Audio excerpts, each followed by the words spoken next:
Muy buenas, yo soy Santiago González Varas. Vamos a hacer un vídeo introductorio a Bergson, basándome en estos dos libros, en la editorial Espasa Calpe.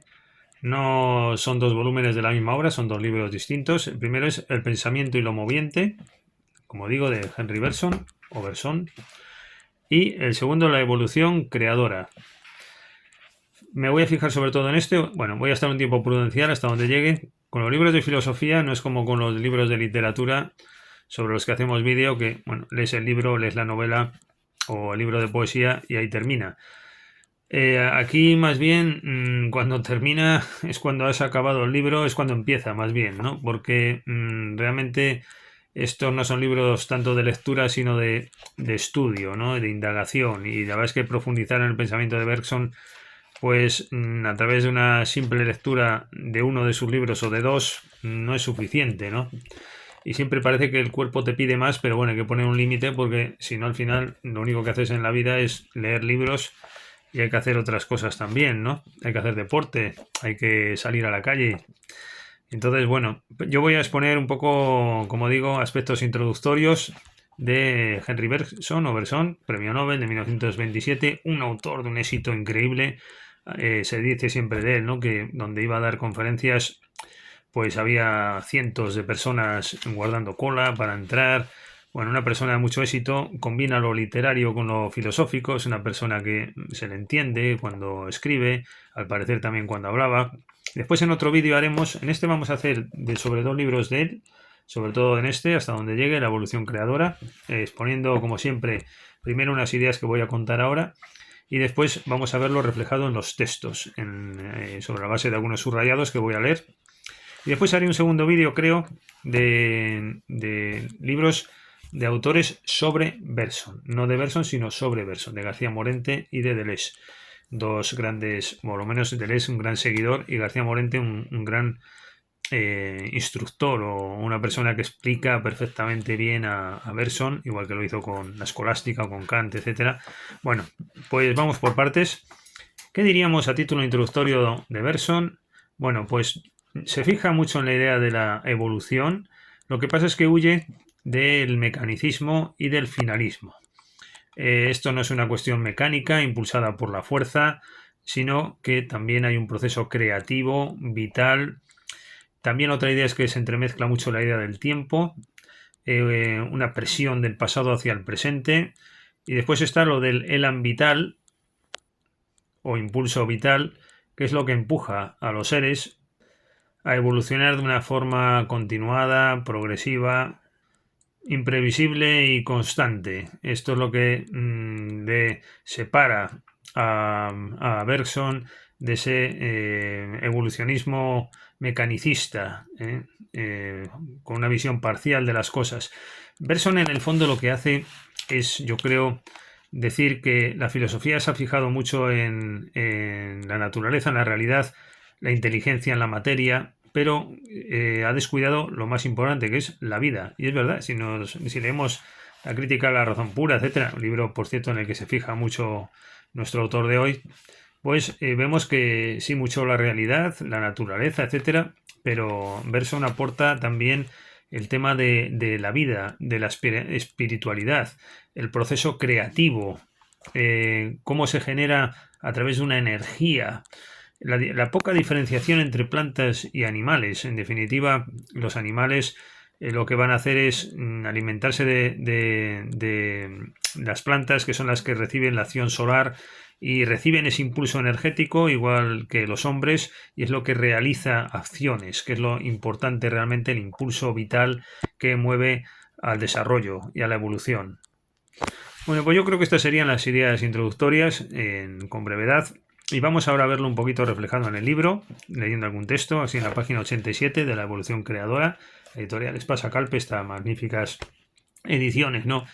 Cuando éramos niños, por lo menos yo, como admiraba la editorial Espasa Calpe, ¿no? Y bueno, en fin. Entonces aquí se habla del impulso vital y se dice, así volvemos dando un gran rodeo a la idea de que habíamos partido, la idea de un impulso original de la vida, aquí lo que estábamos diciendo antes, que pasa de una generación de gérmenes a la siguiente generación de gérmenes por mediación de los organismos desarrollados que constituyen el trazo de unión entre los gérmenes. Ese impulso, al conservarse en las líneas de evolución entre las cuales se reparte, es la causa profunda de las variaciones. Y aquí un poquito más adelante dice, aquí es donde vemos, por ejemplo, esa idea que decía antes, pero vamos a leerla en el propio texto. Por lo tanto, hay que superar ambos puntos de vista, el del mecanicismo y el del finalismo. Lo que él quiere es la búsqueda del hombre en realidad, por decirlo así, y principalmente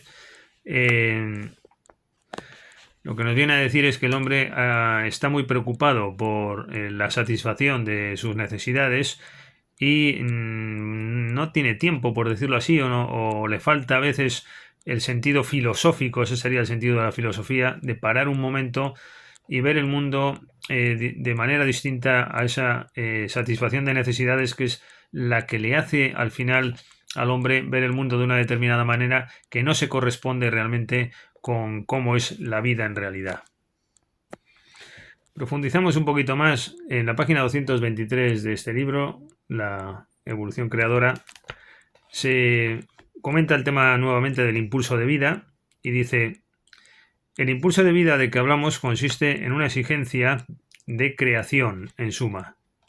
Es decir, el hombre lo que tiene es una exigencia de creación, pero no puede crear absolutamente porque ante sí encuentra la materia, es decir, el movimiento inverso al suyo, como impedimento a esa creación a la que estamos abocados, a ese impulso vital. Bueno, ese impulso vital, a continuación, lo relaciona nuestro autor con una acumulación de energía. ¿Y de dónde viene esa energía? Bueno, resumiendo, porque esto es un poco largo, página 224, 225, pues viene de la alimentación, en definitiva. Este es un libro, hay que decir, de una gran erudición, donde se mezcla lo biológico, lo espiritual, la física, la química. Después hay una parte muy interesante que se podría relacionar con la literatura del siglo XX, ¿no? Con tanta reflexión sobre el yo, ¿no? En la literatura y la identidad. Y se cuestiona si su persona es una o múltiple. Dice, si digo que es una, surgen voces interiores que protestan, las de las sensaciones, sentimientos y representaciones, entre las que mi individualidad se divide. Mas si afirmo que es distintamente múltiple, mi conciencia se subleva con la misma fuerza. Afirma que mis sensaciones, mis sentimientos y mis pensamientos son abstracciones que hago sobre mí mismo. Por lo tanto, soy unidad múltiple y soy multiplicidad una. Esto es muy de Bergson. Te confunde siempre los conceptos, los mezcla. Bueno, seguimos avanzando un poco más. A ver si llegamos al tema de la intuición y el tiempo, ¿verdad? Bueno, y la risa, diríamos también. Esto no lo vamos a tratar aquí, pero era un gran especialista también en esa materia. Yo solo tengo en otro libro algún comentario de Bergson sobre eso. Bueno, esto del impulso vital yo creo que viene a ser lo más interesante. Yo lo que tengo más subrayado en el libro, y es de lo que trata realmente la obra, dice: el hombre, por lo tanto, continúa indefinidamente el movimiento vital, aunque no lleve consigo todo lo que la vida llevaba en sí. Y un poco más abajo dice: todo sucede como si un ser indeciso y borroso, que podrá llamarse como se quiera, hombre o superhombre, hubiese intentado realizarse y solo lo hubiera conseguido abandonando en su camino una parte de sí mismo. Bueno, y algo parecido es inteligencia e intuición, ¿no? Que son antagónicos, pero al mismo tiempo son complementarios y son lo mismo. Es muy de Bergson todo esto, ¿no? En el hombre la conciencia es sobre todo inteligencia. Bien, parece ser que hubiera debido ser intuición. Intuición e inteligencia representan dos direcciones opuestas del trabajo consciente. La intuición marcha en el mismo sentido de la vida, la inteligencia va en sentido inverso, y así se halla ajustada de un modo enteramente natural al movimiento de la materia. Otra vez esta idea. Bueno, hemos hecho una introducción. Queríamos introducir a este autor dentro de nuestros vídeos. Tenemos vídeos prácticamente de todos los premios Nobel, y eso sí me comprometo a hacerlo, tener un vídeo de cada uno de los 100 y pico premios Nobel que hay, me quedan unos veintitantos. Este creo que es más o menos el vídeo 860 o por ahí, un poco más. Y bueno, pues mientras tengamos ganas, pues aquí seguiremos. Muchas gracias, hasta la próxima.